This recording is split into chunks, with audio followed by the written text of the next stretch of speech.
Dios.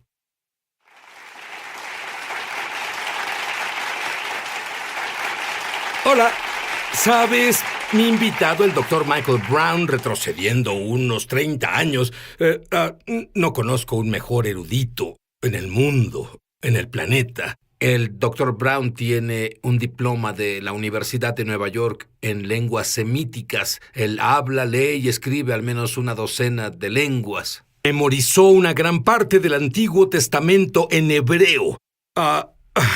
Dr. Brown, ¿por qué hablas por todo el mundo sobre este mensaje de hipergracia que parece estar en todos lados? Lo vi en televisión. Lo que sé es que si alguien entiende la verdadera gracia bíblica, es usted. Yo lo sé porque es un creyente judío de Jesús, y yo también. Y como creyente judío de Jesús, uno de los más grandes ejemplos de gracia es lo que me pasó a mí cuando encontré al Señor. Es más, yo era, como la Biblia dice, una nueva creación. ¿Qué tan mal estaba antes de encontrar al Señor? Bueno, solía inyectarme heroína, usaba LSD, inhalaba diésel. Era un rebelde baterista de rock hippie de 16 años, que incluso le robaba dinero a mi padre y pensaba que me iba grandioso. Me enorgullecía mi maldad cuando Dios me salvó en el 71, a finales del 71. Y sí, fue una transformación literal. Y lo que en realidad a mí me liberó, Dios me convenció de mi pecado y me hizo sentir miserable al mostrarme el desecho que era, y abrió mis ojos a mi condición real. Y esa noche me di cuenta de lo bueno que Él es. Era diciembre 17 del 71. Cantaba esos himnos muy diferentes a mi vieja música de rock. Esos himnos. Y tuve este increíble gozo que nunca antes tuve. Descubrí que es diferente a las drogas, es diferente a las relaciones, distinto a los deportes. Este es el gozo del Señor. Entendí que Dios me ama tanto que me lavó cuando estaba sucio por el pecado. Dice en Romanos 5, cuando todavía éramos pecadores, el Mesías murió por nosotros. Y recibí esta imagen mental. Estaba cubierto con suciedad y mugre, y Jesús me lavó con su sangre. Y puso en mí una hermosa túnica, y yo salí ahí, jugaba con el lodo y dije, se acabó. Nunca meteré una aguja en mi brazo de nuevo. Y eso fue esa noche que fui liberado por el poder de Dios, y luego vi estos cambios internos. Ahora quería complacer a Dios. Quería hacer el bien. Ahora era mi naturaleza complacerlo, y la gracia hizo esta cosa maravillosa. En un momento pasé de totalmente culpable a totalmente justo a la vista de Dios. En un momento pasé de ser el hijo del diablo a ser el hijo de Dios. No se basó en cuántas obras buenas había logrado, se basó en recibir la bondad de Dios en mi vida. Ese es el poder transformador de la gracia. Y como amo la gracia mucho, amo la verdadera gracia pura, me duele ver la distorsión que hay. Bien, ¿qué es? Hay un término que tú usas y del que hablas por todo el mundo: hipergracia. ¿Qué es eso? Hipergracia es gracia exagerada. Las personas dicen que nunca puedes exagerar la gracia. Claro que sí.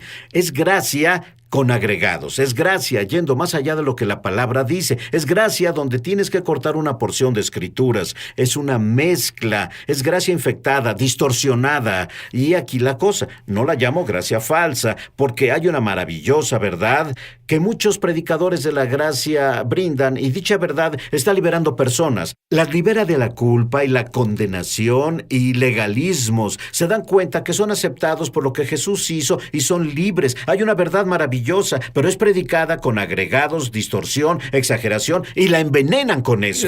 ¿Qué has oído alrededor del mundo sobre este mensaje de hipergracia? Bueno, veo una reacción en contra de la santidad, y tal reacción en contra del hambre y sed por Dios, porque eso es hacer algo y solo tenemos que descansar. Jesús lo hizo todo. El trabajo final de la cruz, no hay obras para hacer.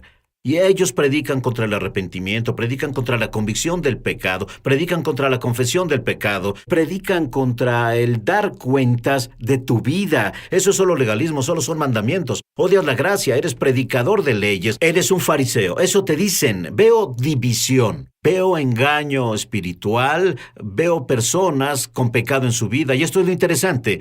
Los líderes predicadores de la gracia dirán que esto no es licencia para pecar. Todos dirán, la gracia te da poder para no pecar. El problema son las otras cosas que predican los agregados, la distorsión, la mezcla, el veneno. Eso le da permiso a la gente de pecar y remueve el trato de Dios con las vidas. Bueno, esto es lo triste.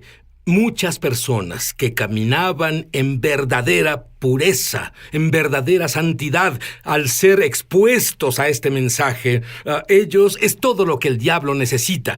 Y comienzan a hacer cosas que nunca habrían hecho jamás. Y antes de notarlo, ya están en pecado total. ¿Y qué crees? No sienten necesidad de arrepentirse. Volveremos.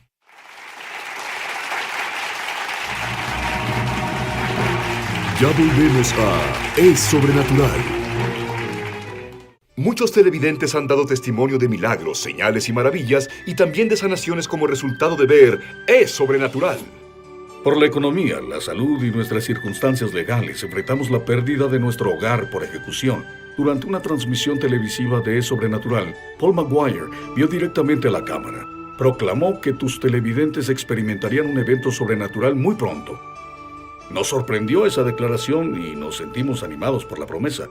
En cuestión de 30 minutos desde la palabra profética de Paul Maguire, recibimos una llamada telefónica del banco y nos dijeron no solo que nos habían aprobado una modificación del préstamo, sino que el banco también reduciría la hipoteca principal más de $350,000. Alabamos a Dios inmediatamente por su poder milagroso. Si tú has sido tocado de alguna forma viendo Es Sobrenatural, compártenos tu testimonio en www.esobrenatural.com.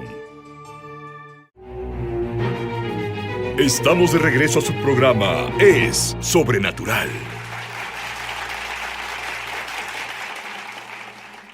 Hola, Sid Roth aquí con el Dr. Michael Brown. Mike, ¿cuál dirías que es el engaño fundamental de este mensaje de hipergracia? Un gran concepto de esto es que cuando eres salvado, Dios no solo olvida tus pecados de antes y los presentes, sino los pecados de tu futuro los olvida por adelantado. Y eso significa que si tú vas y pecas mañana, no tienes que decir, Dios, lo siento, pequé, lávame, límpiame, perdóname, porque tú ya me perdonaste. Eso significa que el Espíritu Santo no puede reprenderte, porque Dios ya te perdonó.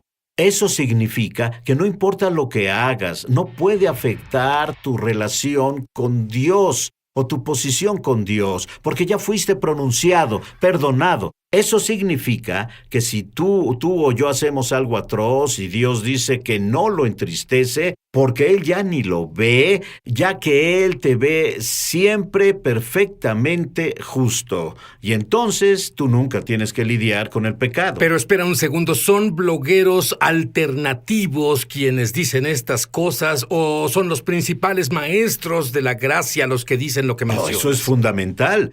Uno de los más famosos y prominentes dijo que Dios no perdona por plazos al momento de salvarte. Todos tus pecados futuros se pronuncian como perdonados. ¿Y qué hay de Primera de Juan? Si confesamos nuestros pecados, Dios, que es fiel y justo, nos perdonará y nos limpiará de toda maldad. Todos los maestros de la corriente de la hipergracia dirán, no, eso es para quien apenas es salvado. Cuando eres salvado, confiesas tus pecados. O para supuestos agnósticos herejes que eran parte de la congregación. Y Juan les hablaba a ellos. Y por supuesto ese escenario es mentira. Y es nosotros, habla de nosotros, de los creyentes. Los herejes estaban fuera. Ellos. Juan se refiere a ellos. Ellos ya se habían ido del campamento. Si ignoro el pecado en mi vida, si niego su presencia, hay algunos que incluso enseñan esto, porque mi espíritu es perfecto a los ojos de Dios. Mi espíritu no peca. En realidad no peco cuando peco. Es solo mi carne y yo no soy mi carne. Un maestro muy conocido enseña esto. No somos nuestros pecados, no es lo que Dios ve. Él ve toda la persona. Si el pecado no es nada, ¿por qué casi todos los libros del Nuevo Testamento lidian con eso? ¿Qué dice Tito sobre eso? Esto es lo que dice Tito 2:11. Pues la gracia de Dios, que brinda salvación, se manifestó a todo hombre, enseñándoles a decir no a la impiedad y a vivir vidas santas y disciplinadas en la era presente. La gracia de Dios nos enseña a decir no al pecado. El pecado es un problema vigente. En el Nuevo Testamento Pablo lo trata. Pablo dice en 2 de Corintios 7, perfeccionando la santidad en el temor de Dios, limpiémonos de todo lo que contamina carne y el espíritu. En Apocalipsis capítulos 2 y 3, Jesús habla a las 7 iglesias en Asia Menor y 5 de cada 7 son creyentes. Las iglesias, 5 de las 7, Él dice que más vale que se arrepientan. Si Él no ve el pecado, ¿por qué nos reprende? Si Él no ve el pecado, ¿por qué está contristado? Si tenemos una relación con Dios, y la relación significa vida compartida, y podemos entristecer a Dios, podemos decepcionar a Dios. Mike, ¿sabes? Lo que me estás diciendo desafía mis 40 años de leer la Biblia. Yo vivo una vida de arrepentimiento. Es normal. No entiendo cómo este engaño debe ser ceguera espiritual. No puede ser natural si lees la Biblia. ¿Sabes qué veo que pasa? La cultura entera es sobre el yo. Tengo libros escritos por supuestos pastores cristianos gay practicando homosexualidad. Quienes son pastores obviamente luchan con lo que han hecho y quieren reescribir las escrituras. Y lo que dicen es: la gracia me ha liberado. No estoy bajo el legalismo, no estoy bajo condena, no estoy bajo las leyes del Antiguo Testamento. Dios me ve justo, no me pone bajo la lupa. Eso es lo que los maestros de la hipergracia dicen. Y eso es lo que pasa cuando se trata de yo. Este es quien soy, así es como vivo. El evangelio americano, lo que predicamos es que Jesús murió para hacer de ti un más grande y mejor tú. Si es sobre mí, esto hiere mis sentimientos, esto me hace sentir mal. En oposición a Padre, ¿cómo te complazco? Sid, hay maestros de la corriente de la hipergracia que dicen: si tratas de complacer a Dios, nunca lo harás, y elimina una mentalidad de complacer a Dios. No, pero espera un segundo. No puedes leer el Antiguo Testamento. No Tú debes puedes eliminar el Antiguo Testamento. Y aguarda. ¿Oíste eso? Es la ley, Sid. No estamos bajo la ley, sino bajo la gracia. Elimina eso. Es lo que dicen las leyes. ¿Sabes qué Biblia tuvo la primera iglesia? Solo tenían el Antiguo Testamento.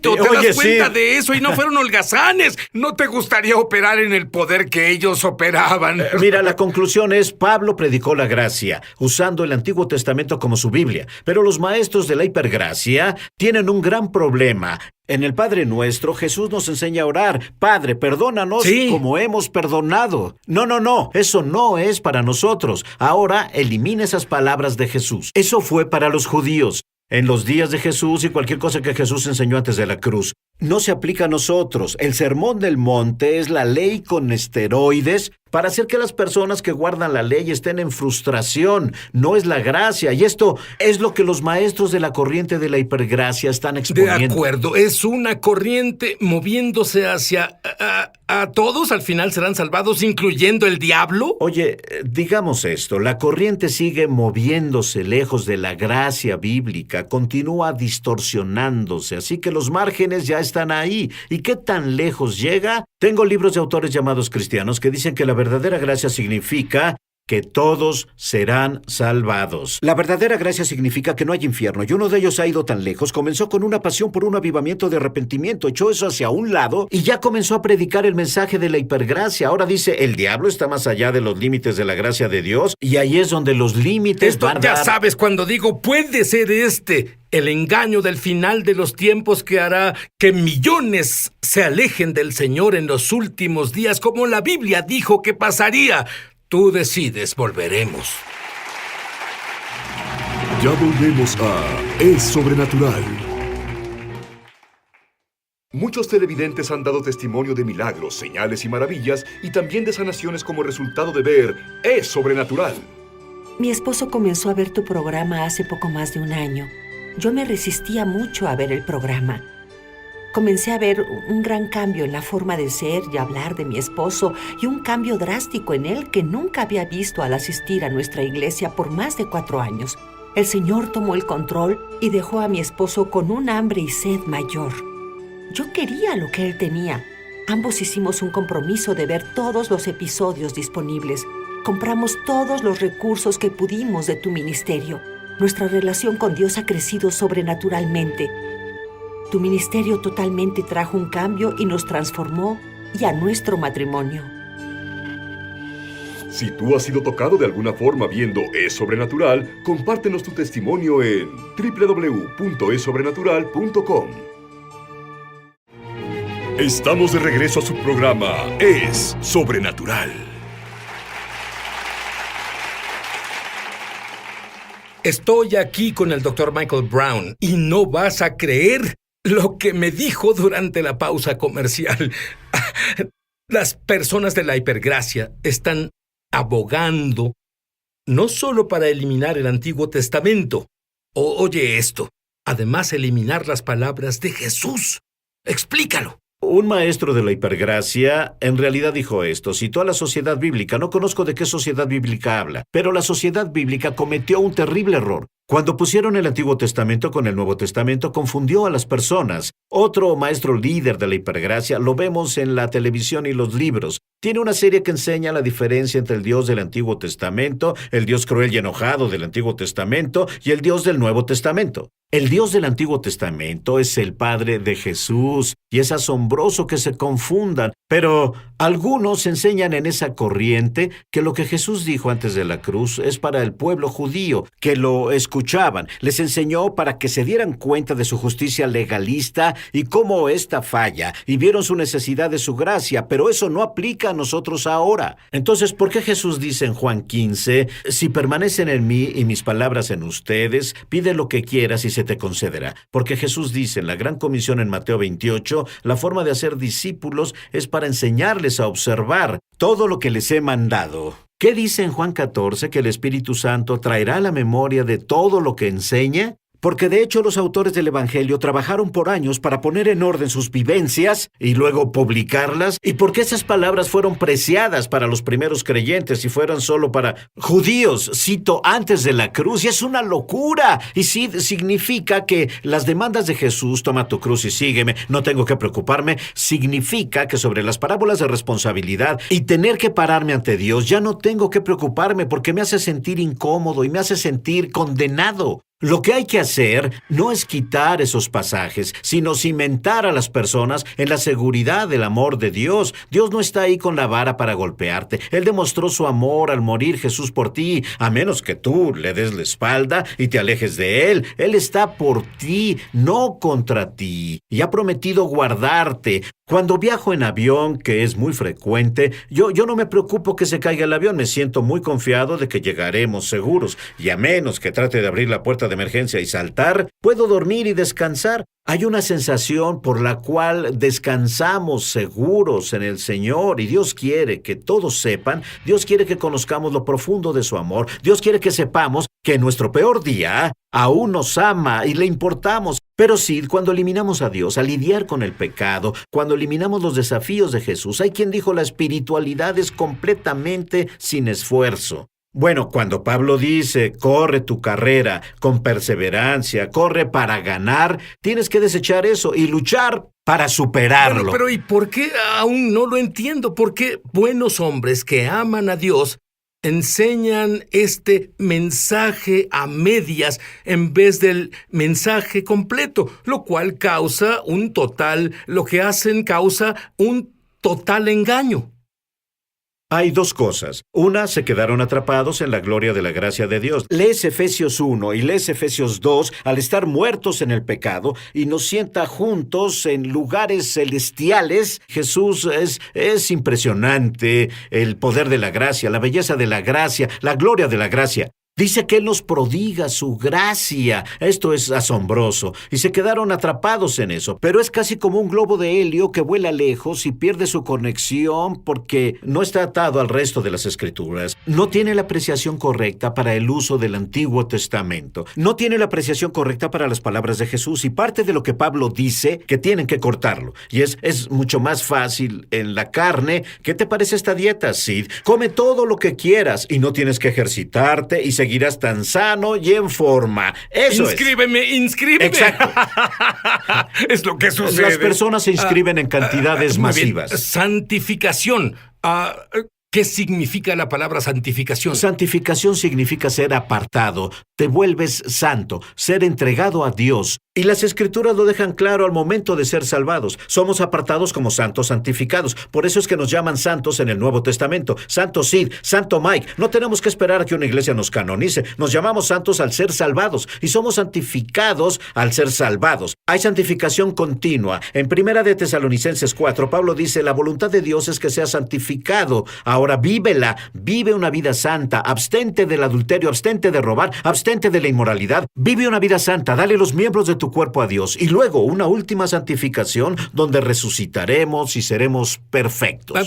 ¿Qué es esto que la Biblia llama morir a ti mismo? ¿Es de lo que estás hablando? Esta cosa es algo continuo. Lucas, el 9º capítulo. Toma tu cruz a diario. Es diariamente, no como pecadores luchando. Ay, no sé cómo lo hago, por favor, Dios. No, como triunfadores, como hijos de Dios, como victoriosos. Decimos no al pecado y nos consideramos muertos al pecado y vivimos para Dios. Esto confunde. Los de la hipergracia dicen, no. Ya ha sido total y perfectamente santificado. La santificación no es un proceso. No es un proceso. Debiste verlo como yo pensaba. Hace 40 años, viniendo de una formación judío ortodoxa. Jesús se reveló ante mí. Sí, supe que era real. Sí, supe que la Biblia viene de él. Pero sí, mi mente no fue renovada. Y al momento de leer la palabra y decir, ¡oh! No sabía que esto era Dios. ¡He pecado! ¿Dónde está la ternura frente a Dios? Es una cosa mundana. Es extraño, es más teórico que relacional. Un maestro influyente dice que la idea de la santificación es un proceso, es una mentira asesina. Es lo que dijo. Le pregunté a un pastor de la hipergracia. Dije, si peca contra su esposa se molesta, es grosero, sale de la casa, vuelve 2 horas después y no diría, cariño, lo siento, por favor perdóname, fui un animal, es injustificado, ¿no hay perdón para mí? Dijo, claro que lo hará. Le dije, ¿no haría eso por Dios? Y dijo, no, tengo una relación diferente con él. ¿Hay algo extraño ahí, Sid? Puedes orar. Yo creo que hay una escama espiritual en los ojos de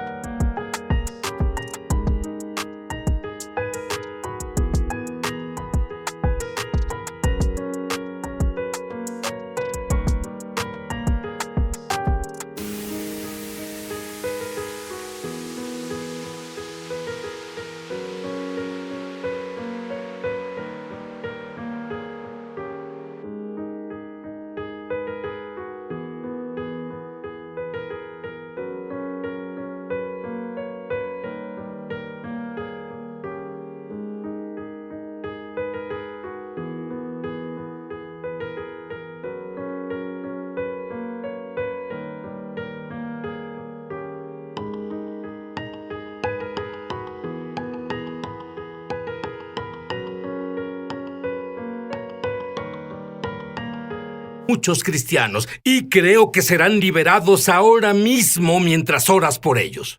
Padre, en el nombre de Jesús, oro por todos los que ven el programa, que sean liberados de todo engaño, de todo lo agregado a la gracia, cualquier resta de la gracia, de toda contaminación, distorsión de la gracia, y que sean llevados a la gloriosa libertad y seguridad y poder de tu verdadera gracia, Padre. Abre sus ojos por el poder del Espíritu, libéralos del error, ciméntanos en tu verdadera gracia, Padre, en el nombre de Jesús. Y mientras Mike oraba, creo que las personas han sido liberadas. Comienza a leer la Biblia, comienza a pensar por ti mismo. Por cierto, alguien fue físicamente sanado de su mano, sus dedos, artritis. Puedes mover tus dedos, puedes mover tu muñeca ahora en el nombre de Jesús. En el nombre de Jesús, restaura. Llama gratis ahora en los Estados Unidos, Canadá o Puerto Rico al número que está en pantalla para recibir el libro Ungido de Sid Roth. Tiene que haber algo más. Por una donación de $15. Fuera de Estados Unidos son $10.